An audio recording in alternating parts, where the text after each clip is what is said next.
如果你五一嚟廣州旅遊就係為咗食，咁我一定會推薦你嚟番禺區。所謂食在廣州，味在番禺，番禺美食佔咗一大半。今日就同大家分享幾間避開網紅店、本地人先知道嘅地道美食。第一間開喺城中村裏面嘅老式早茶，凌晨4點開門，5點就坐滿人。嚟咗你就可以感受到乜嘢叫做廣州早酒文化。唯一嘅缺點就係環境比較老舊，想要舒服啲嘅環境，推薦你嚟第二間番禺區大件夾抵食嘅早茶代表。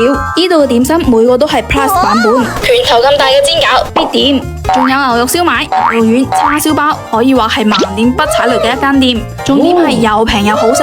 第三間推薦你嚟食本地嘅粵菜，50蚊一份嘅乾壁雞，個份量真係煎掉下巴，鑊氣十足，聞到都流晒口水。無論係肉質定係調味都無可挑剔。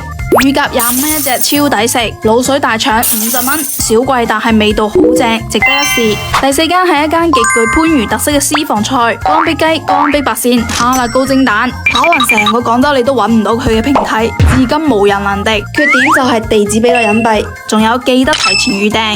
第五間百花園，心中燒臘店嘅天花板，38蚊就可以食到一份燒鵝髀飯，皮脆肉嫩，一口爆汁，鵝肉夠晒入味，諗翻起都流口水。嚟翻碗燉湯，食完真係可以開心成日。